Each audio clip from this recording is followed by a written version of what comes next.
जी शुक्रिया अपडेट देने के लिए। आगे बढ़ते हुए आपको बताएं कि मीरपुर खास में जश्न आज़ादी की मुनासबत से प्रेस क्लब में शानदार तकरीब का इनेकाद किया गया, जबकि निजी तकरीबात के साथ साथ रैलियां निकाले जाने का सिलसिला भी जारी है। मजीद अहवाल जानते हैं हमारे नुमाइंदे मोहम्मद शहजाद खान से। जी मोहम्मद शहजाद, मजीद आगाह कीजिएगा। जी बिल्कुल, जश्न आज़ादी के मौके पर मीरपुर खास शहर के अंदर सरकारी व निजी तकरीबात का सिलसिला जारी है।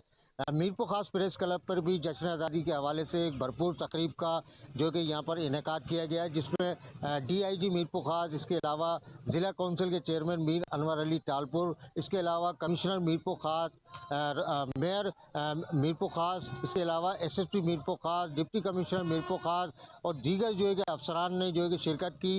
मीरपुर खास प्रेस क्लब की जानिब से आने वाले मेहमानों को अजरक के तोहफे पेश किए गए। इसके अलावा पाकिस्तान के जश्न आज़ादी का केक भी काटा गया और परचम कुशाई भी की गई है। मैं आपको बताऊं कि मीरपुर खास में निजी जो है कि तकरीबात का सिलसिला भी जारी है। स्कूल में जो है कि बच्चों की जानिब से टेबलों मिनी लगवे पेश किए जा रहे हैं। इसके अलावा मीरपुर खास शहर में वापडा की जानिब से एक भरपूर जश्न आज़ादी रैली भी निकाली गई है। इसके अलावा मीरपुर खास शहर के अंदर कल्चर डिपार्टमेंट की जानिब से भी एक प्रोग्राम का इनेकाद किया जा रहा है। मीरपुर खास शहर के अंदर जश्न आज़ादी के हवाले से रैलियाँ और निजी तकरीबात का सिलसिला जो है कि जारी है, जो शाम गए तक जो है कि जारी रहेंगे। जी।